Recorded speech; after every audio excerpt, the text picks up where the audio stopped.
Di daerah Cibiru, Kecamatan Cilunyi, Kabupaten Bandung, telah lahir seniman handal yang kemampuannya sudah bertaraf internasional.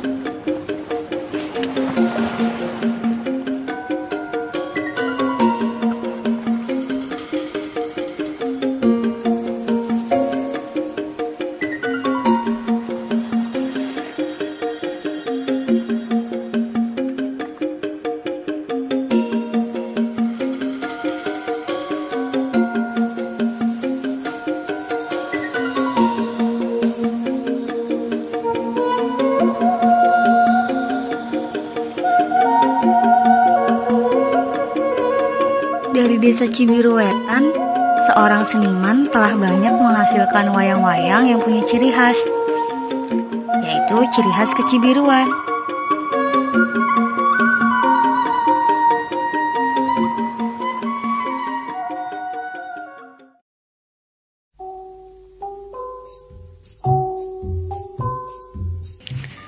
Pria Parubaya, keturunan Sunda yang lahir pada tahun 54, telah mengabdikan hidupnya sebagai seniman wayang golek sejak tahun 70-an. Sosok pria Parubaya ini telah menghasilkan ribuan wayang-wayang yang memiliki raut wajah golek sangat berkarismatik dan berbeda dari yang lainnya. Pria Parubaya itu namanya Mang Duyeh. Pertama kali Mang Duyeh kenal wayang golek dengan tidak sengaja.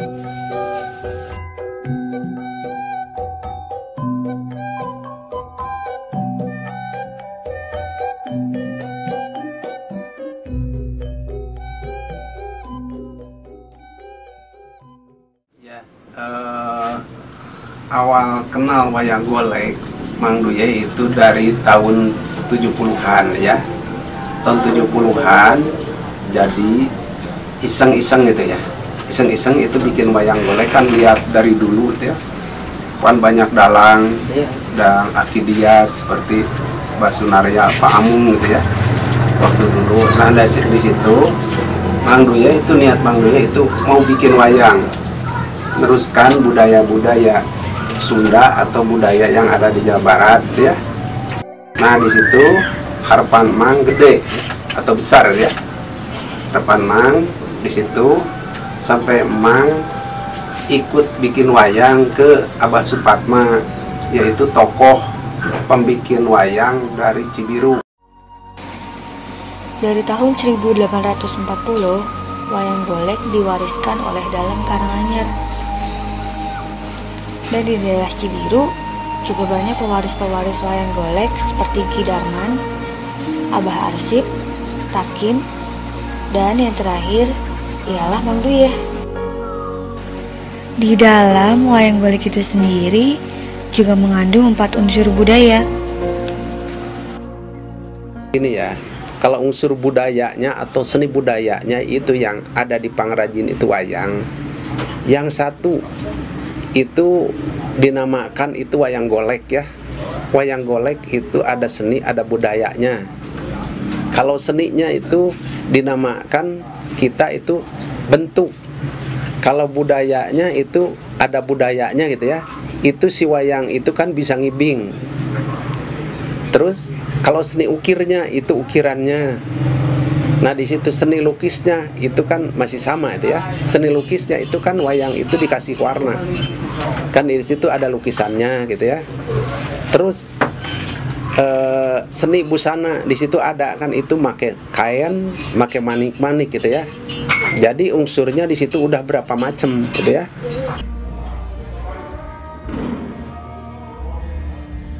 Kalau proses wayang golek, jadi di awalnya ini ada regaji, misalnya ada golok, ada peseraut, misalnya ada bor.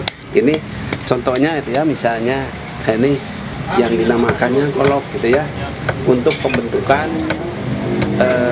wayang gitu ya, untuk pembentukan wayang. Yang keduanya ini ragaji yang dipakai ya, ini ragaji. Nah untuk proses sesudahnya di bakalan itu wayang, prosesnya ada ini pisaunya, pisau rawutnya gitu ya. Pisau rawutnya ini bisa dipakai namanya ngagibas atau pakai ngukir, ini sama gitu ya. Nah, ini kayunya gitu ya. Ini kayunya asalnya begini gitu ya. Begini asalnya kayunya. Jadi udah lonjong seperti bentuk ini. Ini bakalnya gitu ya. Nah, ini baru dikasih pisau rawut ya, dikatakan diraut gitu ya. Yang ini misalnya begini caranya, bisa diraut. Nah, sudahnya diraut, nanti beres diraut, udah ngebentuk, ini diukir nantinya ya, diukir. Nah, sudah diukir, nanti ada finishingnya, ini diamplas misalnya, diamplas. Nah, diamplas, sesudahnya diamplas, ini dikasih warna ini, dikasih warna apa namanya, meni dasar. Ini dasarnya isamo gitu ya, dasarnya isamo. Sudah dasar isamo, diamplas lagi, ini dikasih warna putih, catnya ini putih ya. Jadi warna ini cat putih dulu. Sesudahnya warna putih, nanti dikasih pengecatan begini, ini akhir gitu ya, misalnya akhir. Nah, sudah begini, nanti jadinya sesudahnya dicat, jadinya gitu ya. Ya kayak ini aja lah. Nah, kayak ini sudah jadinya gitu misalnya gitu ya. Jadi kayak ini kalau udah jadi, nanti ininya dimeleng, namanya meleng. Jadi dikasih mata, dikasih coretan-coretan kayak ini. Nah, jadi seperti itu kalau udah jadinya ya.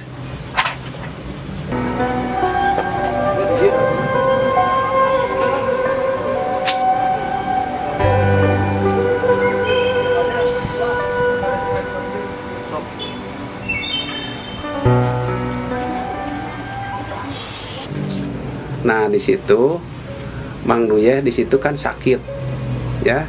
Sakitnya itu luar biasa, dikatakan Mang Duyeh mati suri bisa. Jadi Mang Duyeh udah tidak tahu apa-apa. Ya, akhirnya di situ Mang Duyeh tidak punya pekerjaan. Mang Duyeh cuman hidup Mang Duyeh, aduh bagaimana kita ngembangkan lagi pangrajin atau Mang Duyeh mau laku wayang. Itu waktu itu nggak ada yang beli, nggak ada apa-apa. Itu luar biasa penderitaan Mang Duyeh di situ. Jadi ngalamannya dikatakan orang susah atau jadi galandangan, itu di situ Mang Duyeh itu bisa dikatakan itu. Jadi bagaimana cari nafkah untuk anak dan istri ya, sampai anak-anak Mang Duyeh itu nggak bisa sekolah, putus sekolahnya sampai SMP itu ya. 2006 masih sekolah SMP kelas 1, 2007 SMP kelas 2, 2009-nya kelas 3 SMP. Nah, dah itu saya masuk sekolah ke SMA, tetapi saya nggak diterusin.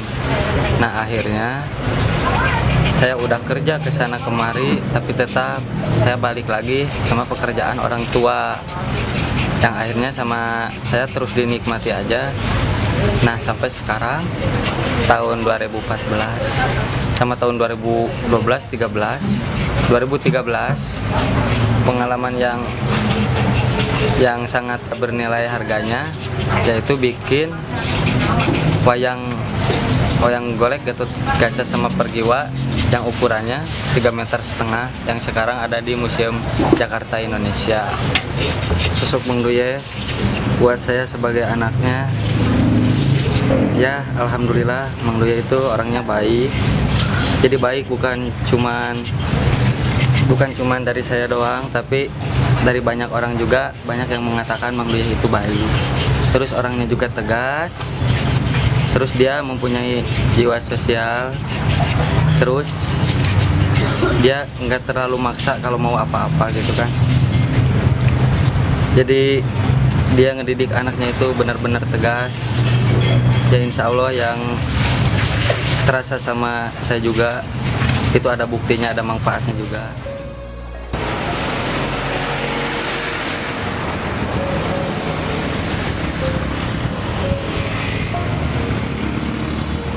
Di situ Mang Duyeh ikut dengan saudara. Itu waktu dulu bukan jadi haji, tapi masih keneh namanya sakim ya. Itu tukang rongsokan di Cileunyi.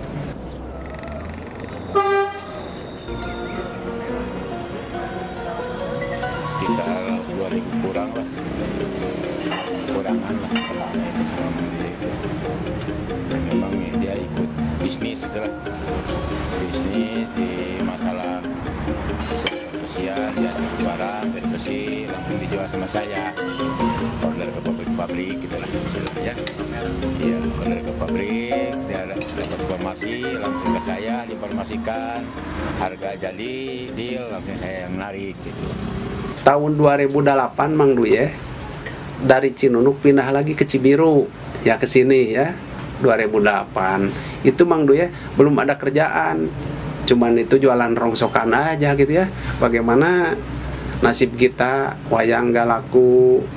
Nah sampai 2008-2009 di situ Mang Duye ada tawaran 2012, ada orang Museum Wayang Indonesia datang sini, katanya udah dari SMK 10, SMKI dulu mah itu ya, katanya dari kebudayaan, itu nanyakan Mang Duye, itu Mang Duye betul katanya tukang wayang atau keturunan bagaimana katanya.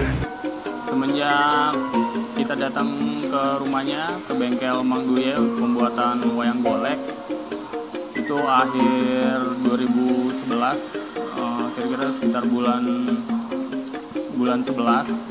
Nah dari situ mulai kita kerjasama dengan Mang Duye untuk perawatan wayang golek. Jadi kalau misalnya ada kerusakan koleksi yang ada di museum wayang, kita panggil Mang Duye untuk perawatan. Karya Mang Duye di museum wayang, terutama ini wayang golek golek raksasa, ini ukurannya tingginya 3 meter. Pembuatan wayang golek ini dikerjakan sama Mang Duye itu selama 1 tahun, hampir 1 tahun dia ngerjainnya. Untuk kayunya aja, pertama pengambilan kayu, pengawetan itu sekitar 6 bulan, proses pengerjaannya juga sekitar 6 bulan. Selama beliau jadi seniman, telah membuahkan banyak penghargaan-penghargaan yang sudah mengharumkan nama Indonesia di mata dunia.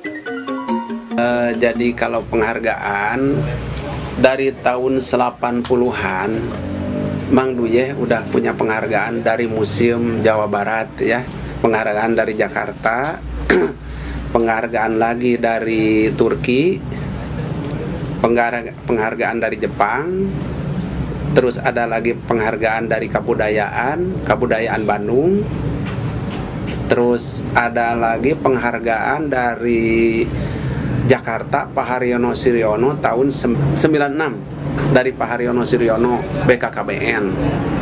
Nah terus itu pengalaman Mang Duye yang keluar itu sampai Mang Duye sekarang punya akte notaris, akte wayang gitu ya, akte notaris pengrajin wayang golek.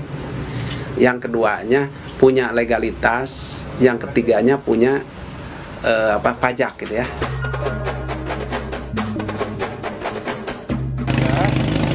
Sana masih berjalan. Itu kan sekarang jualan di pinggir jalan kan. Oh dia jualan wayang? Ya jualan wayang, macam-macam kerajinan. Ini ngambil dari Mamang atau? Oh itu bikin sendiri itu. Ya. Harapan Mang Duye jadi bikin wayang golek bukan untuk Mang Duye, tapi untuk generasi muda yang harus kita lestarikan budaya-budaya yang ada di Indonesia.